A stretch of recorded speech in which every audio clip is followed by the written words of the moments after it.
ফুইনির ভূতের নাম বেলে মিয়া খা। বৃষ্টির দিন ঘরের ভিতরে টিনের চাল দেওয়া পরে পানি। তোমার বাপ মাই যে ভিক্ষা করতো এটা কিন্তু আমরা গ্রামের মানুষ ভালো করে জানি।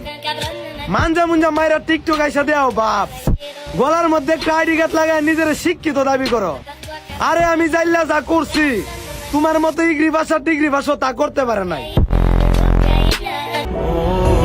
এই ভিডিওটা শুধু হাওরের নেতা যারা আছেন তাদের জন্য না, এই ভিডিওটা সারা বাংলাদেশের মানুষের জন্য। আমাদের হাওরের একজন মূর্খ সেলিব্রিটি, মূর্খ কেন বলছি একটু পরে বুঝবেন। আপনারা সবাই জানেন কয়েকদিন আগে আমাদের পবিত্র কোরআন শরীফের আয়াত নিয়ে অবমাননা করছে, মসজিদ নিয়ে অবমাননা করছে। এইগুলা নিয়ে যখন প্রতিবাদ করছিলাম তখন ভিডিও ডিলিট করে দিছিল, বলছে ভুল করছে।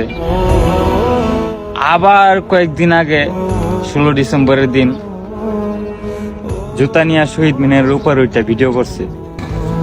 শহীদ মিনার কেন বানানো হয়েছে?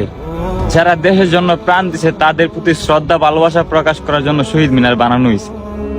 সেই শহীদ মিনারের উপর জুতা নিয়ে ওইটা ভিডিও করছে, সেই ভিডিও আবার ডিলিট করে দিছে। আবার হ্যাঁ, কাছের বন্ধু বান্ধবরা নাকি বলে সমালোচনা হওয়ার জন্য এগুলা করে, ভাইরাল হওয়ার জন্য এগুলা করে। এগুলা নাকি ওর কাছের বন্ধু বান্ধবরে বলে।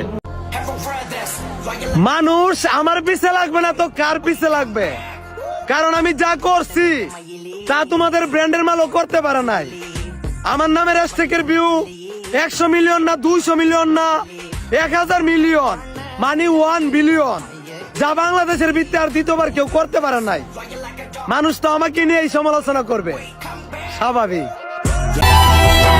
তুমি নাকি তোমার কাছের ভাই ব্রাদারকে বলো তুমি নাকি সমালোচনা আর ভাইরাল হওয়ার জন্য সবকিছু করো, তাহলে তুমি অন্য কিছু ধরো। কোরআন শরীফের আয়াত নিয়ে অবমাননা, শহীদ মিনারের উপর জুতা নিয়ে ভিডিও করা, হুজুরদের নিয়ে কটূক্তি করা, এইগুলা কেন করো?